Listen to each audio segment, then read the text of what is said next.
మీరు మీ ఇల్లు రెనోవేషన్ చేస్తున్నారా? కంప్లీట్ ఇంటీరియర్స్కి వెళ్తున్నారా? ఇలాంటి కన్స్ట్రక్షన్ రిపేర్ వర్క్ చేసేటప్పుడు మేజర్ చాలా ఇంపార్టెంట్ ఏంటంటే వాటర్ ప్రూఫింగ్. మీరు ఇంటీరియర్స్కి ఎంత ఇంపార్టెన్స్ ఇస్తారో వాటర్ ప్రూఫింగ్ కూడా అంతే ఇంపార్టెన్స్ ఇవ్వాలి.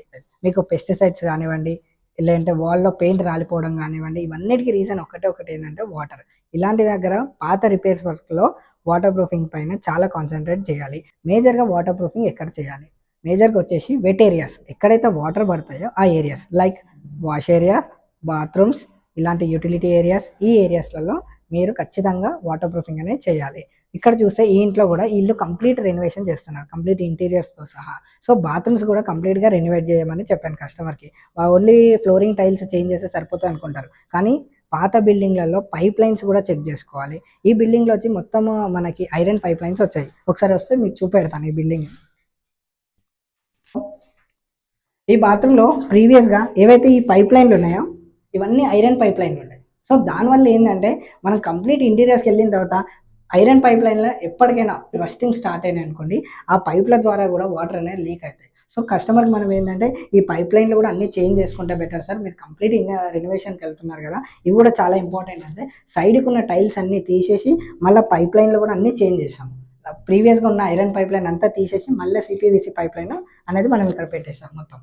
సో ఇది అయిపోయిన తర్వాత కింద ఏదైతే మనకు ఫ్లోర్లో ఉంటాయో, సో ఈ ఫ్లోర్లో కూడా వాటర్ ప్రూఫింగ్ అనేది చాలా ఇంపార్టెంట్. ప్రీవియస్గా వాళ్ళు ఎలా చేశారు ఏందనేది మనకు తెలియదు. కన్స్ట్రక్షన్ వచ్చి ఏజ్ వచ్చేసి 20 years ప్లస్ ఉంది.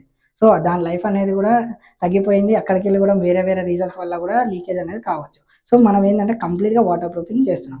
బాత్రూంలో వచ్చేసి మనం ఏం చేస్తామంటే ముందుగా చిప్పింగ్ చేసుకుంటాం. ఇది ఇంకా మనం ఓన్లీ పైన ఫస్ట్ లేయర్ ఆఫ్ చిప్పింగ్ అయింది. సో సెకండ్ లేయర్ అంటే ఏంటంటే ఇప్పుడు ఇదంతా క్లీన్ చేసుకొని డస్ట్ అంతా రిమూవ్ చేసి 2 coatings water proof coating apply చేస్తాం. అది అప్లై చేసిన తర్వాత మనం స్క్రీడ్ అనేది లాగుతాం బేస్డ్ ఆన్ స్లోప్. అంటే 1.25 inch పైప్ అని ఒక స్పౌట్ పైప్ పెడతాం. దానివల్ల యూజ్ ఏంటంటే సపోజ్ టైల్ జాయింట్లోకి వెళ్ళి కానివ్వండి, ఇంకెక్కడికి వెళ్ళినా వాటర్ గారినాయి అనుకోండి, ఆ వాటర్ అనేది కింద వచ్చి ఈ సంఖ్యన్ పోర్షన్లో సెటిల్ అవుతాయి కదా, అవి అలా సెటిల్ కాకుండా ఉండేందుకు ఒక స్ప్రౌట్ పైప్ అనేది ఇస్తాడు ప్లంబర్. దాని ద్వారా ఏంటంటే వాటర్ అనేది బయటికి వెళ్ళిపోవాలి. అప్పుడు ఏంటంటే కస్టమర్ కూడా అర్థమవుతుంది, సో అండ్ సో బాత్రూంలో ఏదో లీకేజ్ ఉంది, వాటర్ కారుతున్నాయని కస్టమర్ కూడా అర్థమవుతుంది. ఆ స్ప్రౌట్ పైప్ వల్ల అంత యూజ్ ఉంటుంది, అది ఖచ్చితంగా పెట్టించుకోవాలి.